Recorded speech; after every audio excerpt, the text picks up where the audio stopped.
So so next part of the tutorial, we're mainly going to talk about MPI with hybrid programming models. So the first part that we're going to touch is the hybrid programming model with threads. So generally, you may not heard this term MPI plus X before. Basically, what it means is MPI is combining traditional MPI, this process-based distributed memory model, with other program models. In this case, we're looking at MPI plus threads and MPI plus shared memory and accelerators. And in this particular case, the accelerator is going to be the GPU. So the first question is why do we want to? I mean, MPI has been here for a long time. There's many applications that running well without involving these hybrid program models. And why we want to do this now? The major limitation that leads to this change in the trend is the limitation on hardware, right? So if you look at how the largest supercomputers has evolved over the years, more and more of them are relying on scaling to have this multi-core architecture, but at the same time, as the number of cores increases, the other resources like memory, like network bandwidth, doesn't scale at the same rate. So what you end up with is a machine with many core, but if you compare it to the older machine, the per core share of memory space or network bandwidth divided by the number of cores are actually getting lower. So and also because this huge increase in number of cores, it brings all kind of challenges when we're trying to achieve a better strong scaling of MPI application, because some of the operation is just too expensive. For example, collectives. So by employing MPI plus thread, we can kind of help on that up front. So one of the example is NEC 5000. NEC 5000 is a computational fluid dynamic application. So it's all it carries is strong scaling performance. By employing MPI plus X, which in this case with threads here, it's able to reduce the communication. But it basically simplifies the communication. Before that, you have one process per core talking to each other. Now you have like one process per node talking to each other. So it's greatly reduces the cost of collective or reduced operation broadcast and all this stuff. And so another example is QMC pack. QMC pack, this is on the other side. Instead of benefiting from the reduced scale of communication patterns, what QMC pack benefits from is the increase of the memory capacity that is available. So what QMC pack has this has a B-spline table that is used by each process. So by employing threading, the process can have a large the application can have a large B-spline table that is shared among threads. So that reduces this duplication of data among is more memory space for the application to use. So these are the major reason that we go into MPI plus threads. So from a very simplistic view, how to do MPI plus thread is fairly simple, right? Because when we write the program in MPI processes, we already decompose the data and created these patterns that we use in the parallelization strategy. So, thread is simply, if you look at this very simplified stencil example, thread is basically combining some of these regions together. So as you can see, the benefit is quite clear in this example, because if you look at the MPI only version, each process is actually spending more space to save this halo region, this ghost cells, which represent the data data that is owned by its neighbors, than the actual data that is used for its local processing. But by basically combining some of these regions together and use thread to process them, basically we eliminate a lot of this boundary area, which significantly improves the efficiency of the space being used in here. So the thing to use MPI plus thread, we have to think about two things. MPI essentially it's still a I would say a process-oriented library. So it still has this model of processes. It doesn't. So each of these ranks in the communicator are still representing processes. And thread is actually managed by external libraries. So usually it's you can either use OpenMP, like most of the application, or you can, if you want, you can use pthread directly as well. So, but what the MPI needs in here is provide this a support of threading.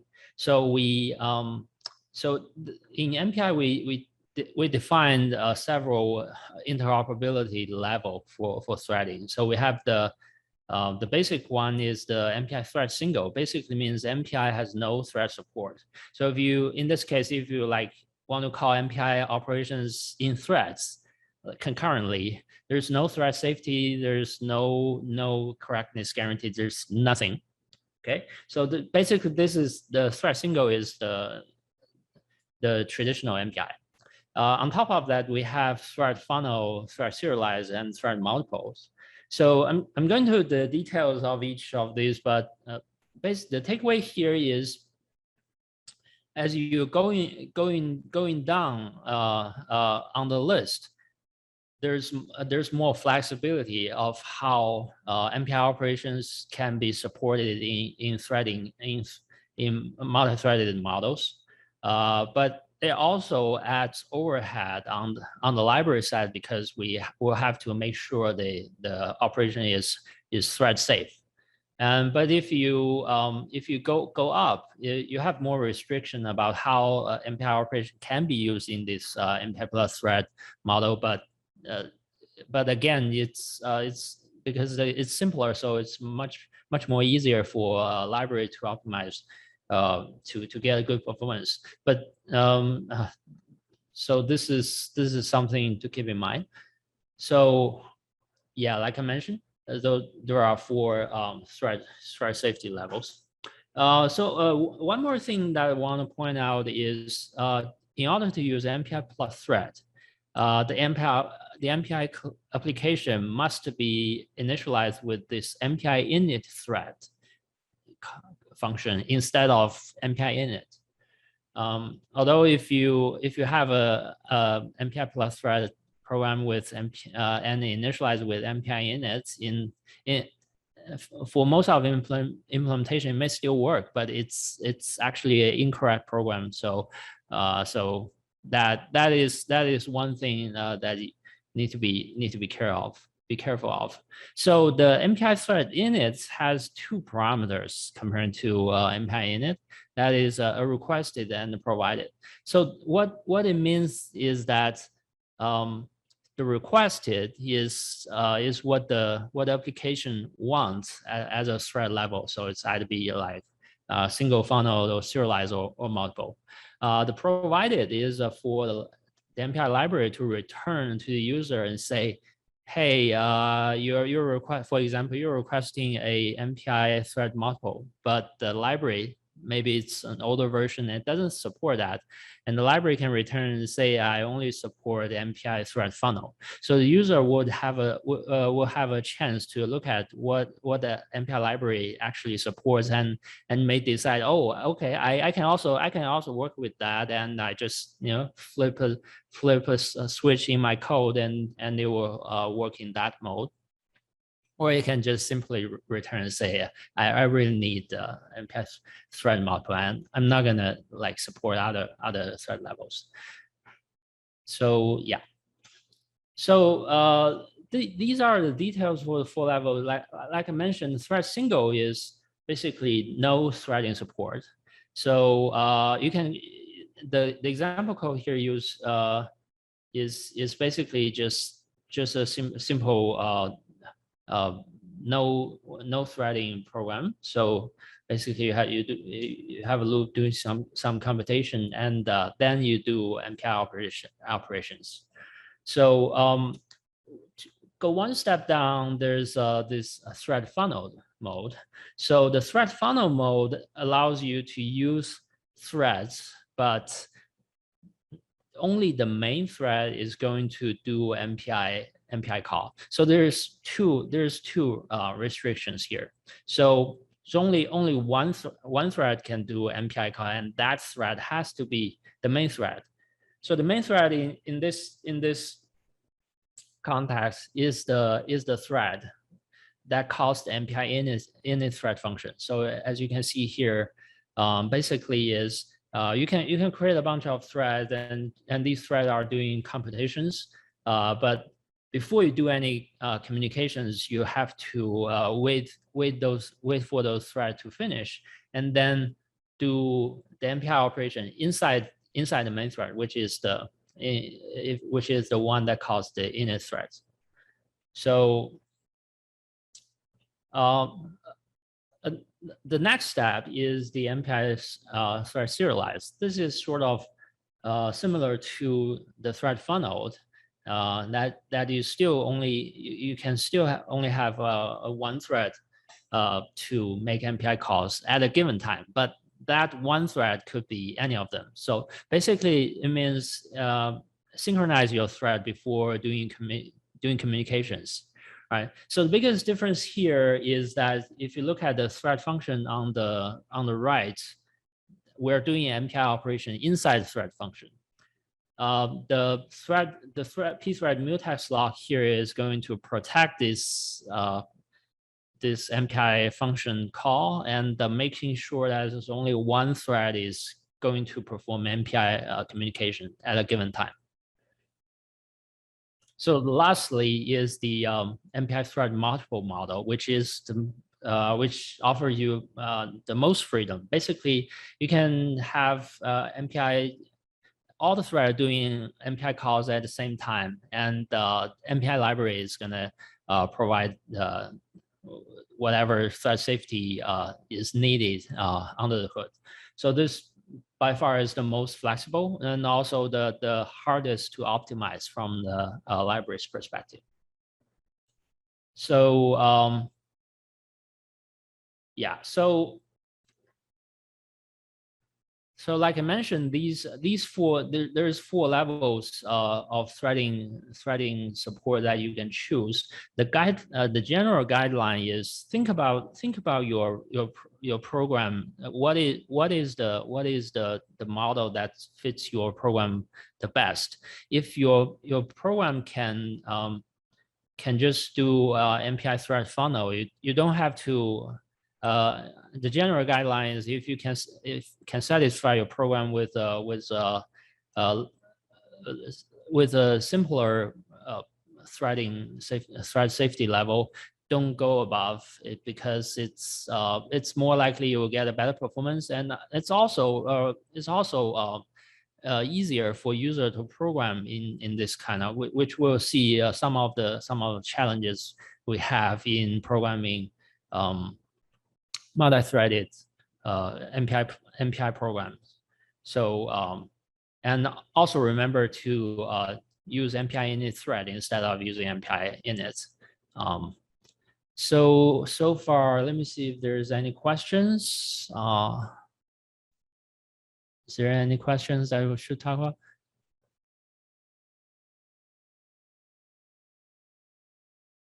Okay. Wait, I don't. Okay. All right. So so the next part of these MPI plus thread, I'm going to basically just focus on this one thread level, MPI thread multiple, and talk about the things that we need to be care of and how you can use MPI plus threads in this mode. So there's two basic requirements in terms of thinking MPI plus threads. So the one is ordering, because now you can make MPI operations in threads. And as you know, may already know that thread can be scheduled in any order, which means the MPI operations can happen in any order. So it is ultimately the user's or the programmer's responsibility to make sure that the MPI operation that happens in different threads are in a order that makes sense. For example, if you try to doing communication in one thread and freeing that communicator on the other thread, it's going to give you a lot of problem, because the other thread, if the other threads runs first, you're doing communication with invalid communicators, which is incorrect. And also another thing to remember is the progress. If you use MPI calls in blocking MPI calls in one thread, it will only block that one thread, but it will not prevent other threads from executing MPI function, which comes in pretty handy in later examples. So the ordering, like I said, the ordering is quite important there, because there's many of these operations requires the matching operation be performed on multiple processes. So one example here is we're doing bcast and barrier in different threads. So the MPI requirement is that they happens in the same order on different processes. So if you have like one of the process run bcast first, the other thread run MPI barrier first, then you run into a problem that these two operations are mismatched. So this happens quite a lot in terms of when you write program, because like I said, the MPI library is still only thinking about processes. So from the library's perspective, it doesn't differentiating the MPI call from thread 1 and thread 2. So in this case, what the MPI library sees is for one thread, it's for one process, it's calling bcast before a barrier. The other thread is calling bcast after the barrier. So you can use extra logic to synchronize these two operations, or either solution is just to have the bcast and barrier happen on different communicators, because that would untangle this ordering issue, because these two communications are completely isolated by different communicators. So and similar to the bcast barrier case, you also can run into a problem if you try to free the communicator while the other thread is doing communication. So in this case, you probably need a lock or other mechanism to synchronize your thread, make sure that bcast happens first. Okay, so is actually using block point-to-point communication, MPI send and MPI receive. So this is actually a correct program because each thread is each process is doing one receive and one send, and although they are blocking operations, the MPI send that blocks on thread 2 is not going to prevent thread 1 to issue a receive to do an MPI receive. So at the end of this, each process is gonna able to finish these send and receive operations.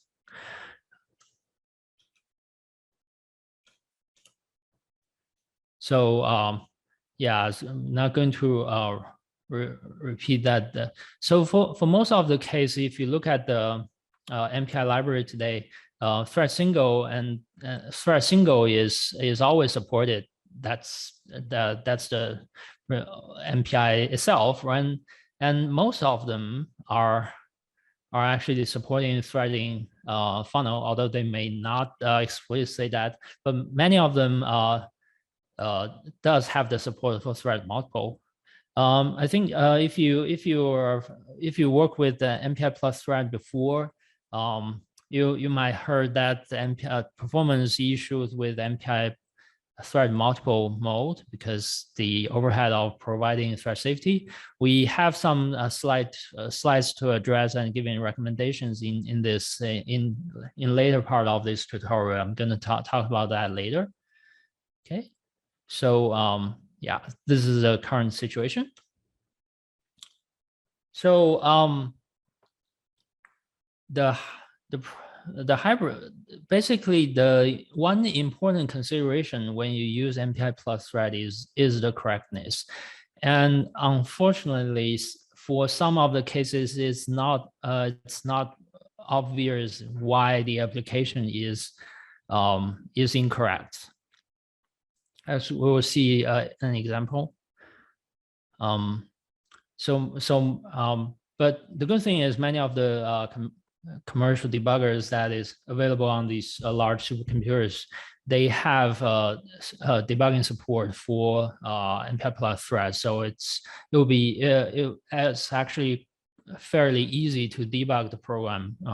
Some example is like a linear DDT has been pretty useful in the past when we were dealing with some of these complex threading issues.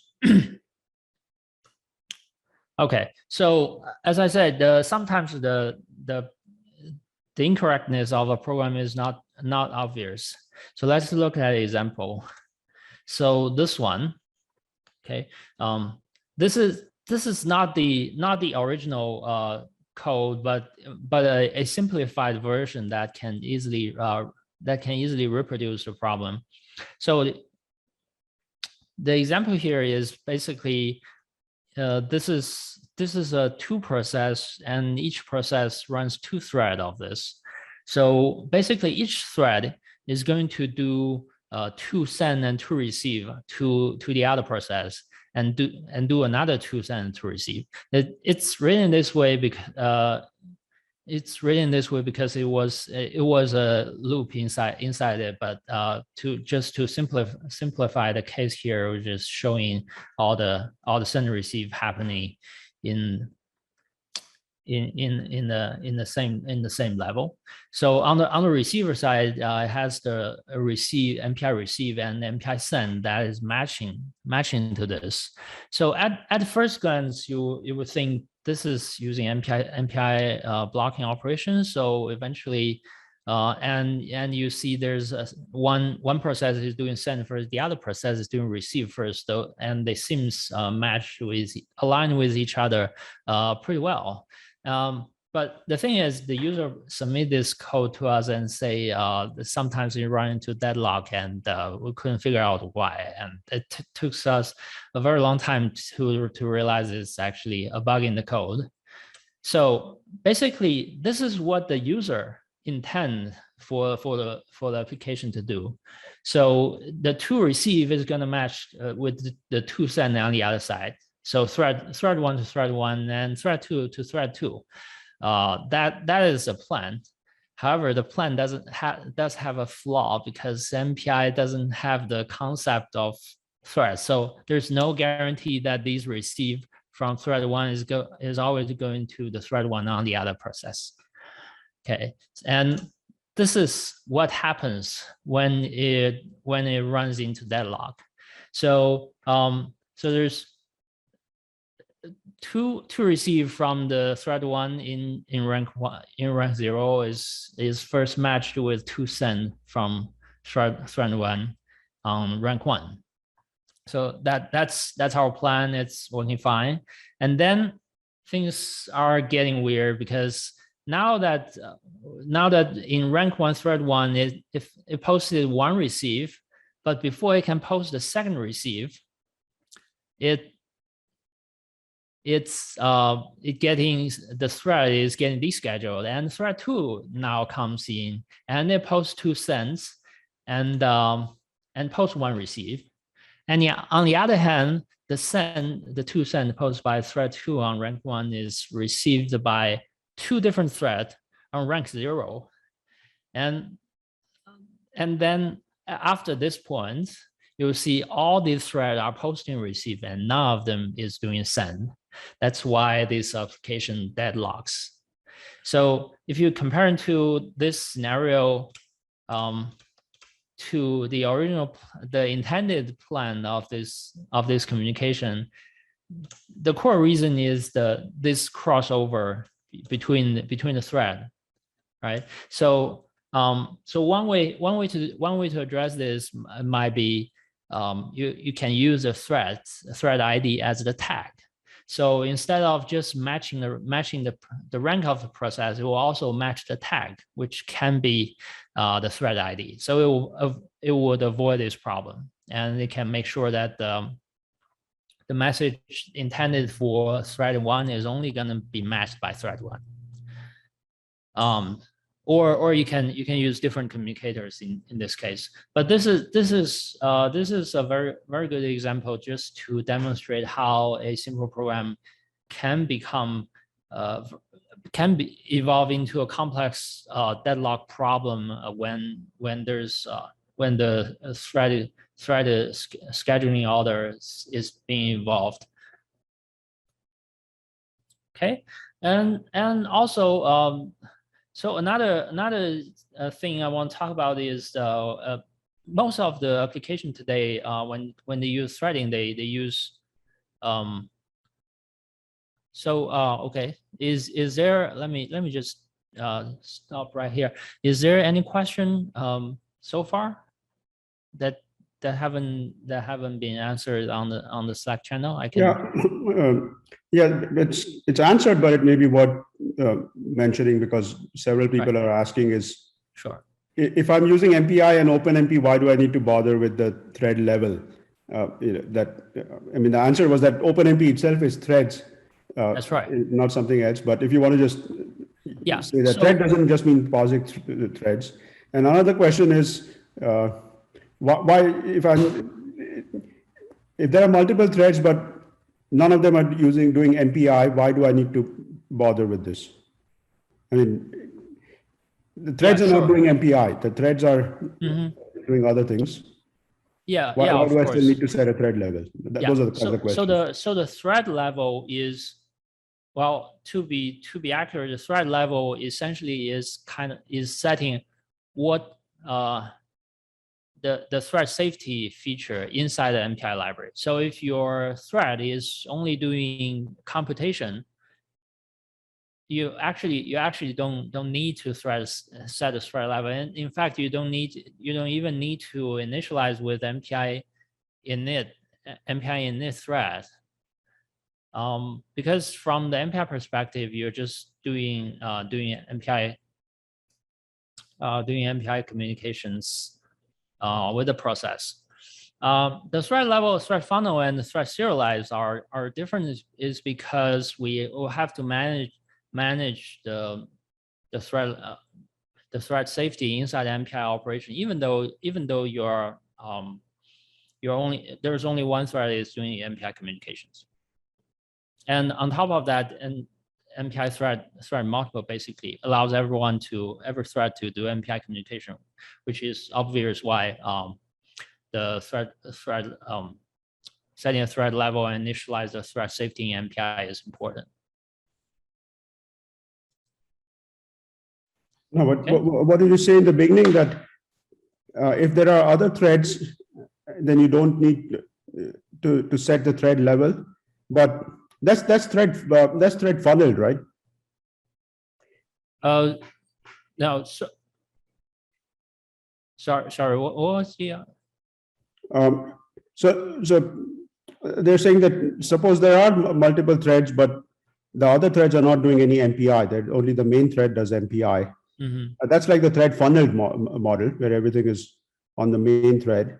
But in MPI, as long as you have multiple threads in your MPI program, the MPI still wants you to call thread init with at least thread funneled, because the implementation may need to use system libraries that are thread safe in that case.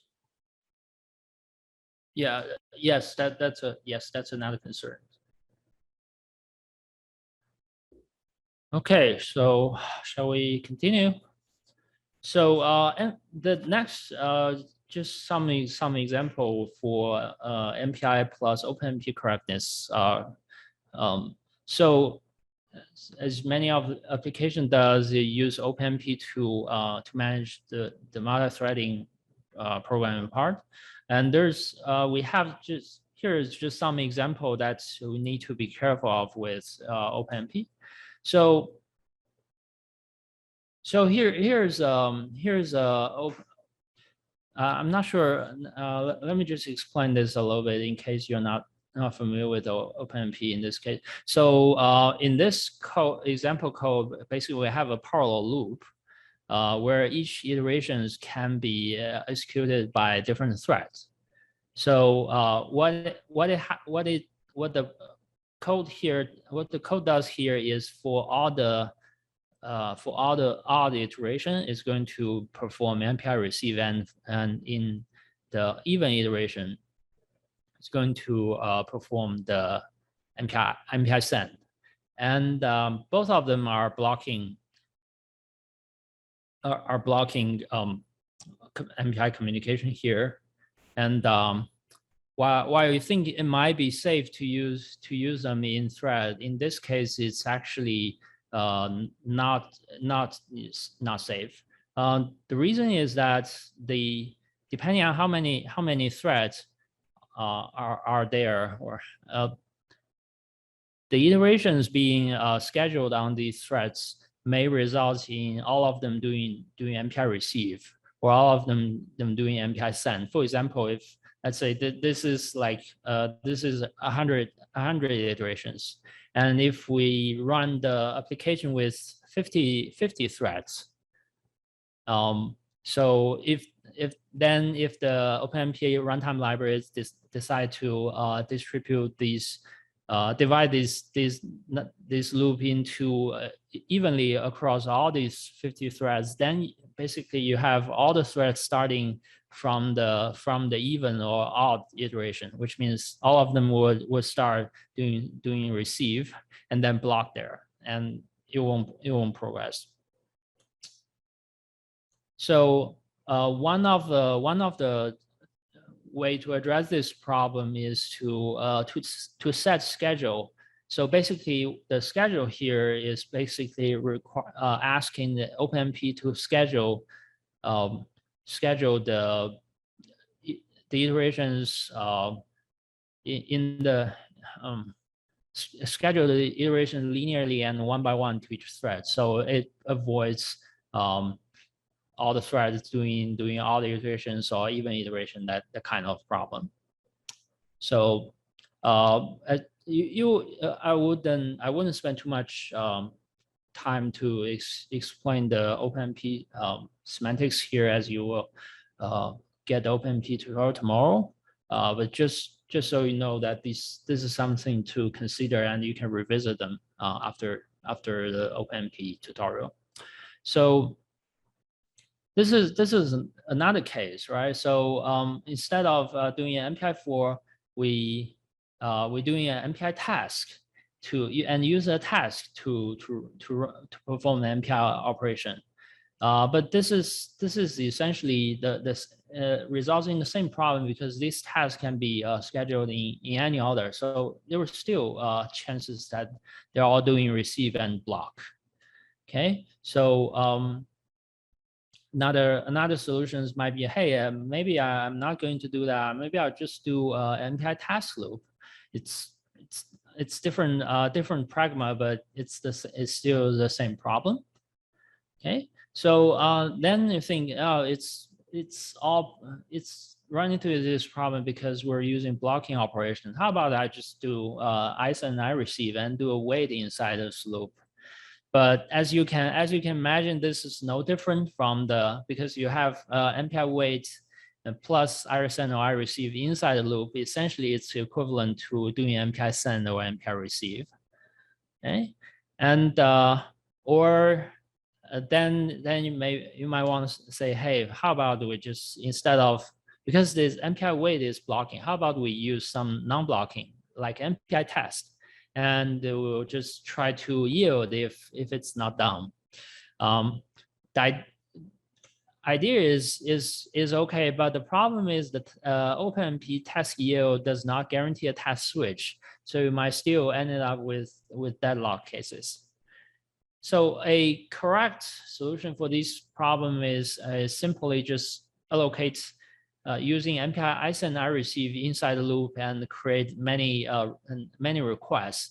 And outside the parallel region, you do a wait all to wait for the completion of all these in-fly communication operations.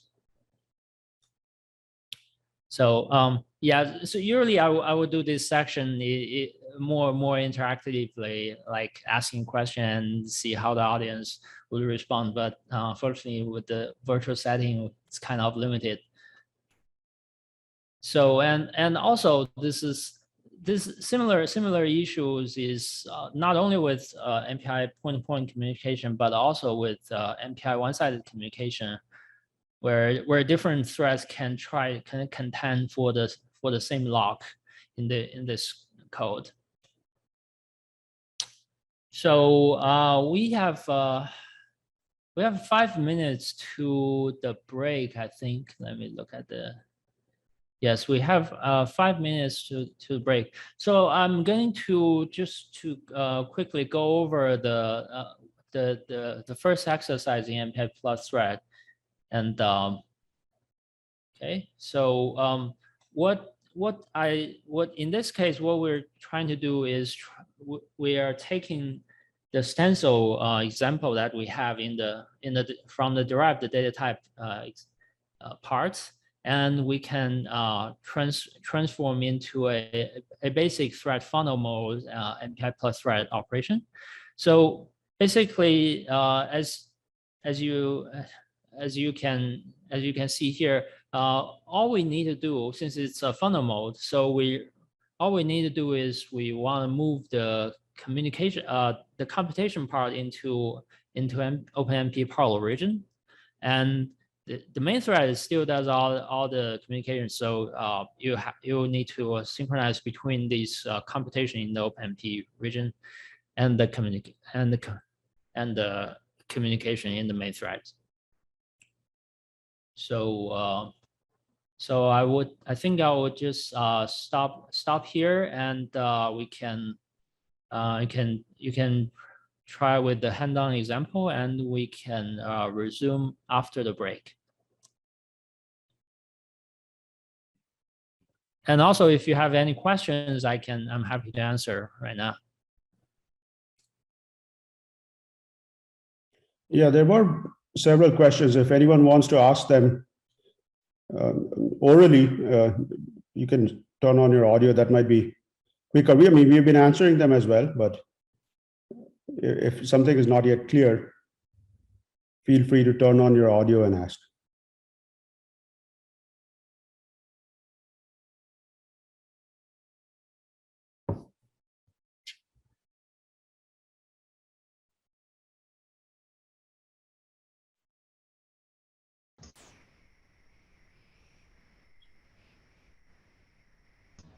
Hi, this is Enrico.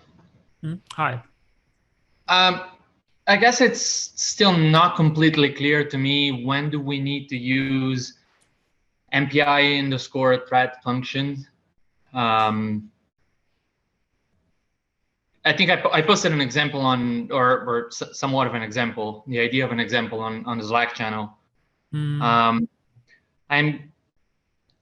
guess I'm getting confused. I really, so do we need to use MPI thread, one of the different flavors of MPI thread functions, when a thread on one core needs to communicate with a thread on another core, or do we need to use it all the time? Even when threads don't communicate, threads on different cores don't communicate with each other. So this is just the MPI init function. It's called MPI init thread. So whenever the MPI standard says is whenever you're using more than one thread in your program, you call MPI init thread, and it should be something other than MPI thread single, because that itself means there is only one thread.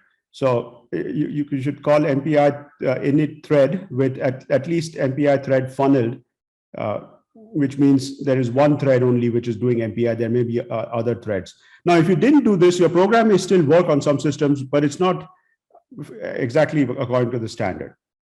It's not guaranteed to fail either, but somewhere in some implementation, it might give you trouble. Yeah, like what Rajiv mentioned earlier, even when you are not using thread to do the communication, MPI library would still you still need to initialize with init thread, so that MPI library could use a thread safety version of internal library if you use any, or system library. So that is some consideration where if you on some system, if you don't do that, the library may run into problem. Yeah, the different levels indicate different levels of thread safety, and thread safety comes at a cost. So the MPI standard wants you to indicate what level of thread safety you need. That is what you're going to plan to use, so that the implementation can just provide that much level of thread safety, and therefore at a lower cost, rather than the full thread multiple. But if you are using MPI plus OpenMP, you're already using MPI plus threads. There are threads underneath, so you should use MPI init thread.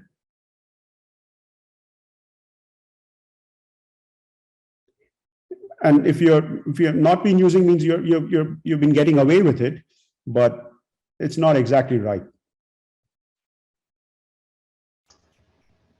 So I'm sorry, as a follow-up, if I want to comply with the standard, even if the threads on each for us or on each MPI rank will not communicate with other threads on other MPI ranks, even if they will not communicate, I still need to use MPI thread init to comply with the standard. Yeah, and you use MPI init thread, and you pass the thread level as thread funneled, which is like the second level in those 4 levels.